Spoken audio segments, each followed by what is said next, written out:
We've done motion, we've done a couple of different versions of motion. The 2-unit motion is just in one direction, isn't it?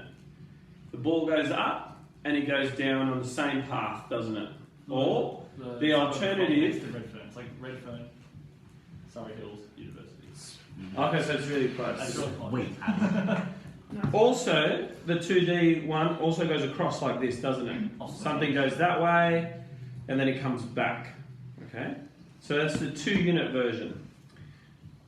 We started on 3-unit version. What is it?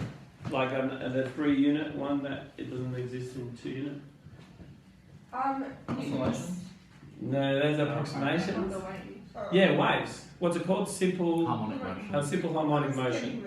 So, and that's something like a spring going up and down, isn't it? A vibration, a heartbeat, something that just goes all the time, okay?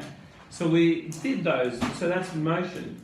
Now this is the final part of motion that we will see. Now for those that do physics, you'll do projectile motion as well, okay? Have you done it already? Yep. Yeah. We use Newton's equations. Yeah, so this is the same thing. We're not allowed to use them in this. I read somewhere that we can't use them. They're different, like they're not different, but they're different but the same. So we derive stuff as well.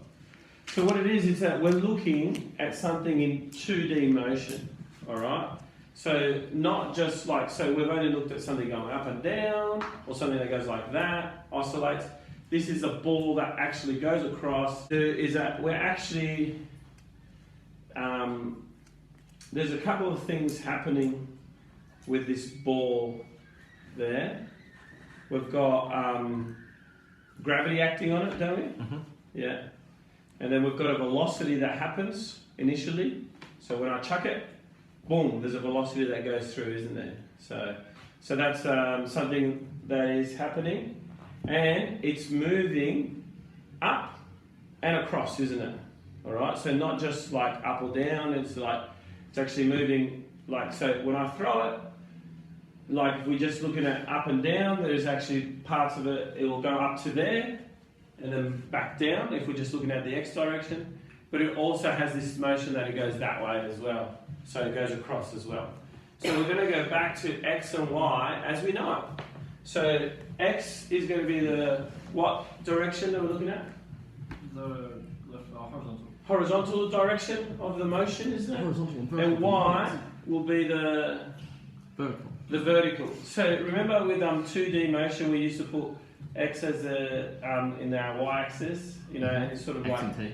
Makes it, yeah, X and T, so it makes it interesting. We're still going to use T as well because time's going to be important. So T will be our parameter in actual fact. So we're trying to get everything into. Somebody try answer this question for me, please. Any ideas? That's all the information needed.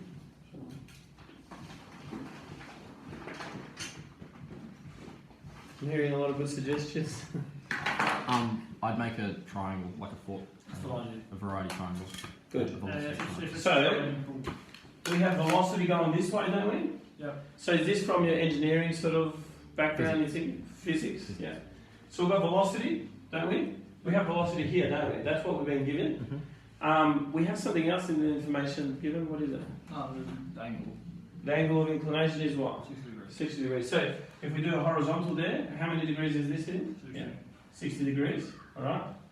So the vertical component will be this way up, won't it? That's your Y component, and horizontal will be this one. Okay. No X. Good stuff. 100% no. Correct. Okay, so we know what V is, don't we? What is it? 12 meters per second. Alright. So, and this is velocity, so look at the notation, so that's x dot and that's y dot. Okay. Did everyone okay with that notation? Why put the dot there? Yep. Remember when we went back to 2 unit, x is displacement, x dot is velocity, x double dot is acceleration. So Okay, so what can we use now to solve it? Something we learned in year 9. Right. It won't be 10. We're looking for the horizontal. Let's do the horizontal first. The one that gives you the hypotenuse. Yeah, so we've got the hypotenuse, don't we? So we have Because it's the result. this, and we want to find this, don't we? We want to find what x dot is. Yeah? Because we want to find a horizontal component. So we have not the opposite, we have the hypotenuse and adjacent. So what's it going to be? So x dot will be 12. 60. 12 cos 60, yeah. So we go back to our year 9 trigonometry. We've got cos theta, because that's what we're using. We know that theta is 60, and we need to find this. So that's going to be adjacent is x dot over 12, and we rearrange it for x. We just move the 12 to the other side. Okay, is everyone comfortable with that? The horizontal direction is 6 meters per second. All right, the velocity. So even though this ball, so let's have a think about what we're doing. This ball is traveling in that direction 12 meters per second. If we just tracked it horizontally, how fast is it going? 6 meters per second. All right, that's cool. I reckon that's cool because we're just looking at it that way. Now we're going to do the same for the vertical component. So let's go horizontal. 12 times 30. So vertical. No, it's not 60. Huh? Still 60. Is it? Yeah. I just used the triangle, but like the other way. So we can use this one here. The dotted line, isn't it? Because So we're going to use the I opposite thought the first time. I just thought. and the hypotenuse. So let's go. We'll go sine I did it the first time. theta equals, and the opposite will be y dot. Sorry. Over 12. So that means that y dot will be 12 sine 60 degrees. And so what's the answer of that? Corinne, what's sine 60? Root 3 over 2. Root 3 over 2, so that's going to be 6 root 3, isn't it? 6 root 3 meters per second. No, that doesn't seem So, it goes ahead and does what x, the horizontal velocity will be v cos theta, won't it? That's what we have here. So this is velocity.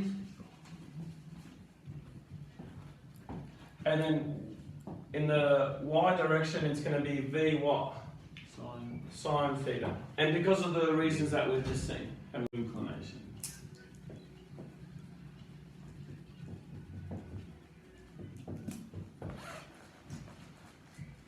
Alright, how do we do that? For a triangle. Second. Would you? Oh, So I know. we're going to know theta. Jack. What's this going to be, Andre? Jack. what? 3. Oh, 3 meters. I'm just a 3. Yeah. Well, just forgot some brain cells. It's just 3.